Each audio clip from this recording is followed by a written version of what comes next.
abro un poquito el juego. Está Victoria Tolosa Paz, está Ricardo Bullaile, está Úrsula Pórez Urea. Bueno, Maxi, creo que... Victoria. No, la verdad que, a diferencia de que creo de las relaciones internacionales que va a mantener Alberto Fernández, en este caso, Bolsonaro tiene un encono personal. No solo visto en la relación de su hijo con las armas en contra de Stanislao, sino lo que vemos en este repudio que intentan sacarle en el Congreso de la Nación de Brasil. Me parece que no está cuidando justamente algo central que dijo siempre Alberto Fernández con respecto a Bolsonaro, que es: hay que respetar la decisión de un pueblo cuando elige un presidente. Lo puso siempre en el marco del respeto. Ahora, Alberto Fernández ha sido muy claro con respecto no solamente al procesamiento de Lula, sino a la persecución, en todo caso, de varios de los líderes latinoamericanos en este contexto de persecución llamado lawfare.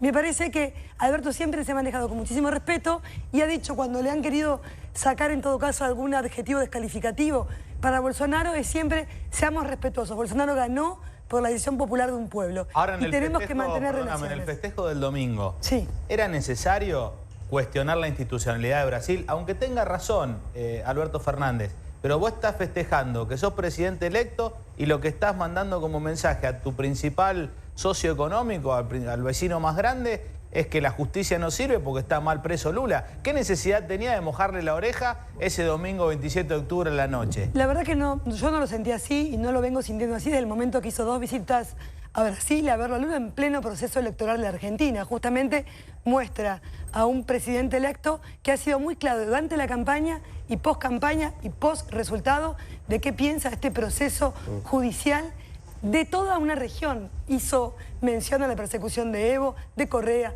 de Lula y de la propia Cristina. Con lo cual me parece que en todo caso habla de una coherencia de Alberto Fernández y que me parece que Bolsonaro va a tener que elegir un camino institucional de relación por justamente este intercambio comercial que nos debemos como países.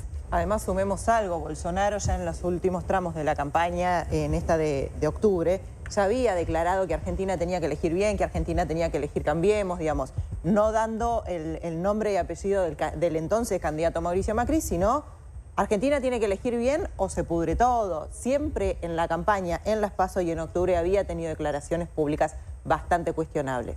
Digamos, no es que Alberto Fernández habla porque se le ocurre, es una respuesta también a todo el oficialismo dentro de Brasil que decía: elijan lo que ya está, reelijan, porque si no se tensa la relación con nosotros. A ver, voy a hacer un cambio ahora porque voy a meterme ya con la tensión en la herencia, por la herencia, en la transición entre Macri y Alberto Fernández y Macri también plantándose muy fuerte para liderar la oposición a Alberto Fernández. Pero para cerrar rápidamente el tema Trump y Bolsonaro frente a Alberto Fernández, atención que, y le abro el juego a Ricardo Bullaile, atención que ayer Jorge Castro, analista internacional, nos decía: ojo que no hay una cuestión personal de Bolsonaro, es mucho peor, digamos, lo de Bolsonaro, no hay una cuestión personal con Alberto Fernández.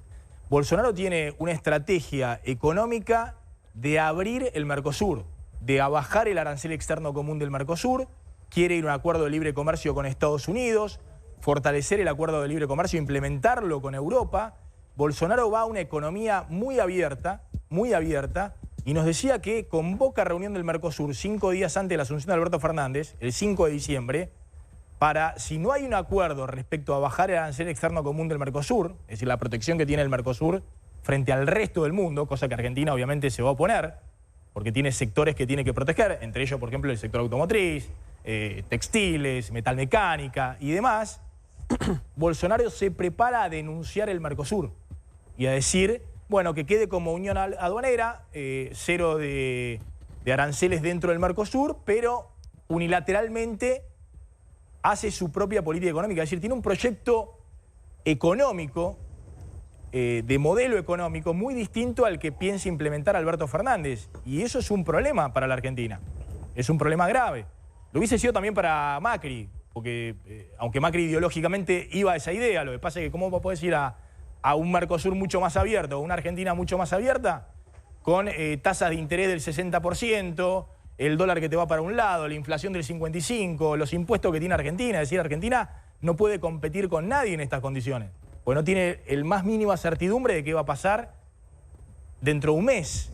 Brasil tiene, atención, más allá de la opinión que tenga cada uno, un proyecto de país en cabeza de este Bolsonaro, un personaje muy excéntrico, un proyecto de país hacia dónde va. Y al parecer ese proyecto de país hoy colisiona con la necesidad que tiene Argentina de enfrentar la crisis a partir del 10 de diciembre. Sí.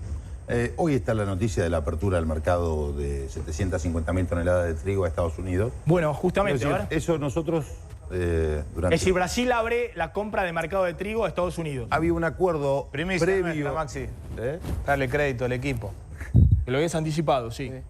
Había un acuerdo previo, yo me acuerdo cuando estaba en el ministerio, había acordado con el ministro en aquel entonces de Brasil no ejecutar ese convenio que tenía Brasil con Estados Unidos de 750.000 toneladas, que es previa a la constitución propia del Mercosur.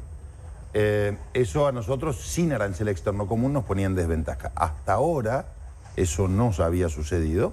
Ahora lo que está anunciando Jair Bolsonaro es que va a introducir 750.000 toneladas sin arancel, que es una potestad que tienen los países de exceptuar el ingreso de... A ver, pero para que la gente entienda. Bolsonaro dice, le compro trigo a Estados Unidos, le compro menos a Argentina. A Estados Unidos en vez de comprarle a Argentina, sin pagar arancel externo común. No, pero está bien, por eso le compro a Estados Unidos sin arancel, Sí. que me cuesta igual o más barato que comprarle a Argentina. Sí, pero yo quiero un segundito más respecto al tema Mercosur. El Mercosur, como venía funcionando, era más un impedimento para los tratados de libre comercio. Lo llamamos tratados de libre comercio, pero son acuerdos comerciales, no es que están en libre comercio. Y terminaba siendo un corset para los países que integramos en el Mercosur.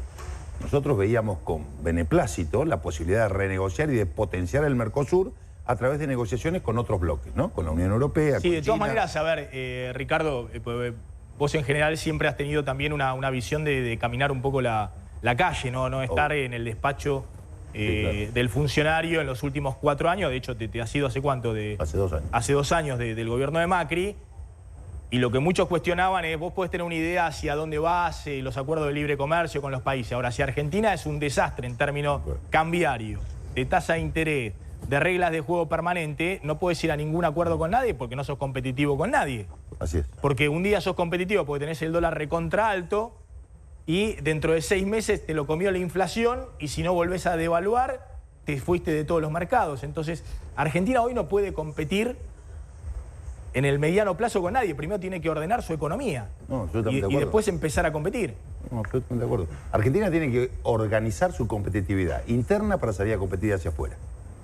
Es cierto que la competitividad hacia afuera, con los tratados de libre comercio, con nuestros competidores, el caso de Chile puntualmente, Sí. Chile tiene más de 65 tratados internacionales, tiene su economía ordenada, más allá de los problemas que hoy está suscitando, pero su economía, su macroeconomía está ordenada en Chile, y nosotros entrábamos con algunos productos con un 15, un 20% de aranceles por encima de lo que está compitiendo Chile. Entonces, Argentina tiene un doble deber, la macroeconomía y el factor externo de ordenarlo. Bueno, a ver, vamos al tema de la transición, ¿no? Y la pregunta si Macri condiciona la transición con Alberto Fernández, ¿no? Dicen que hay enojo en el gobierno porque Alberto Fernández hasta ahora, más allá del encuentro que hubo con Macri, no ha querido la transición.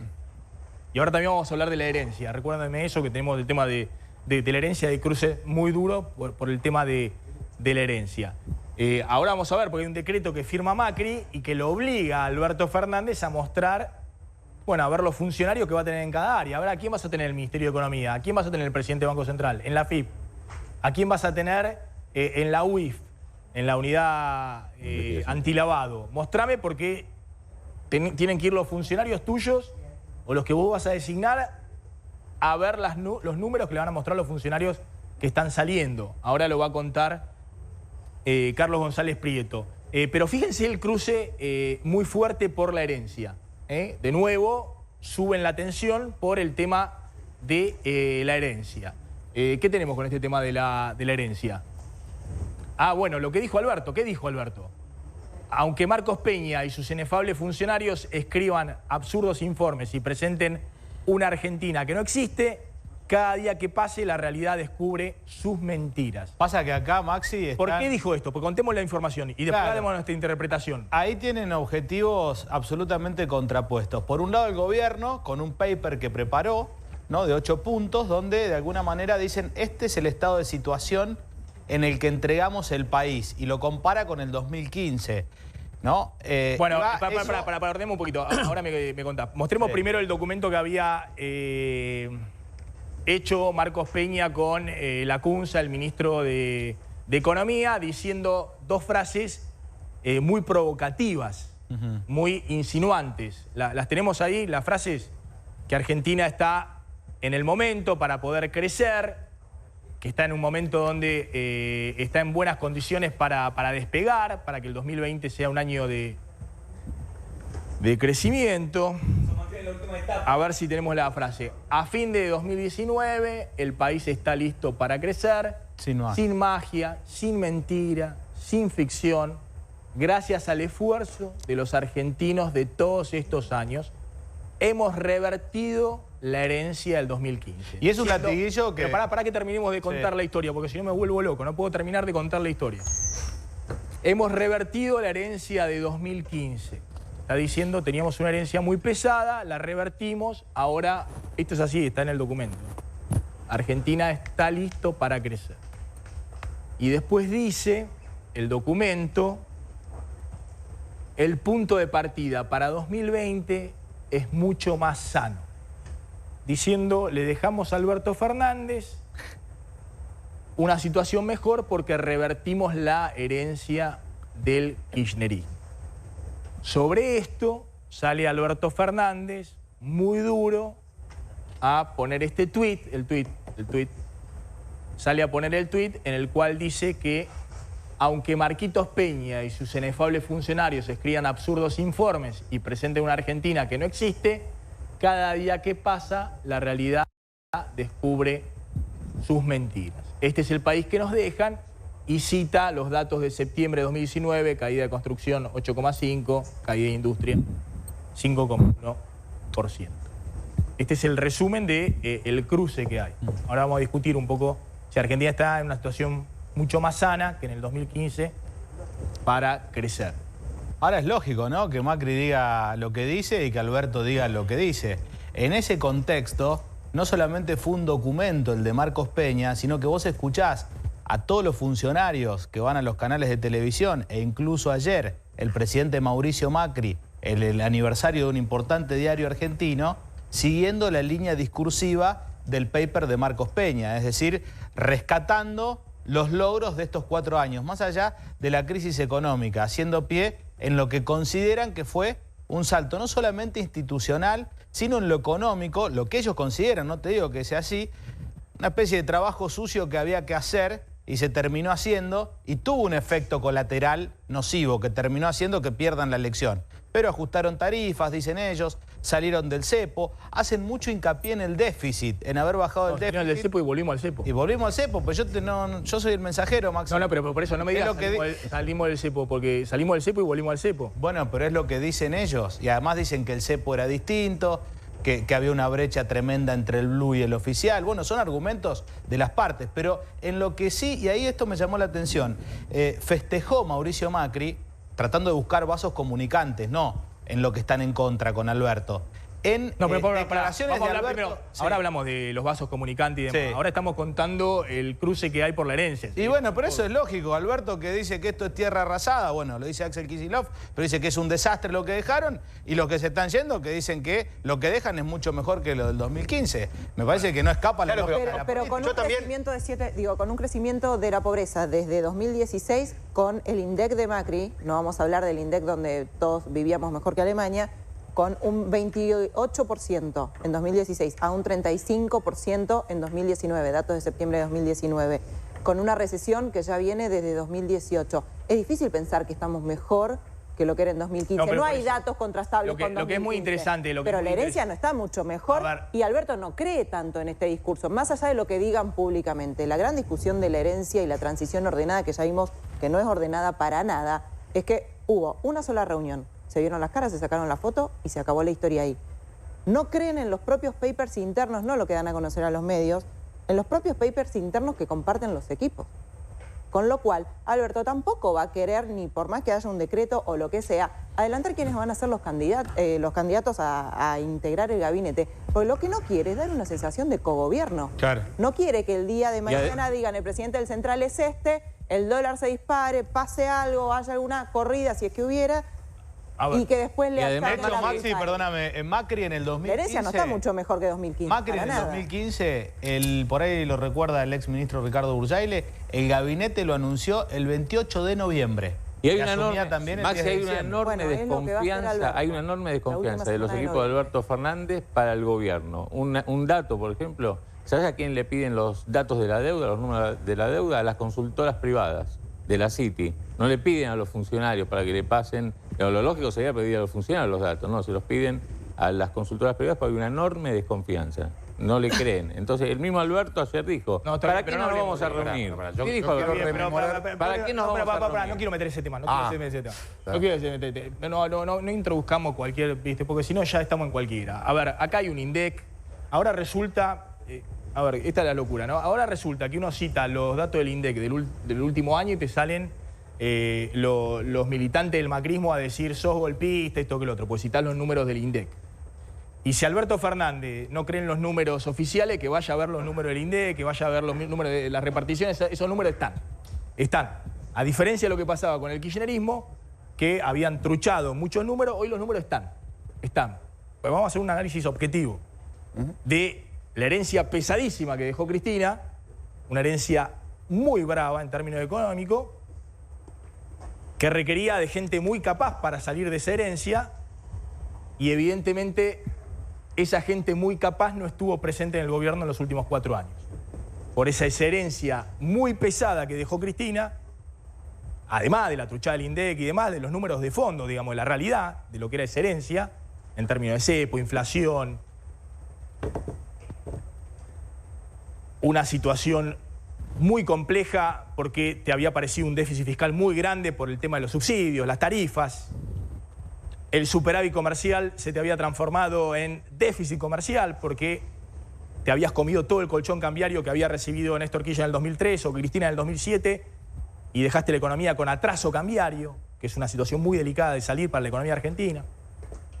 Toda esa herencia, que era una herencia muy pesada, requería gente muy profesional y gente muy capacitada para salir económicamente adelante. Bueno, no estuvieron en los últimos 4 años, porque esa herencia se agravó. Esa herencia hoy es peor, vamos a ponerlo en términos, no quiero usar adjetivos porque saltan de un lado y del otro. La herencia era horrible, ahora es peor. Algunos pueden decir mucho peor, otros pueden decir peor, pero no hay duda de que es peor. ¿En términos de qué? ¿De qué podés hacer para adelante?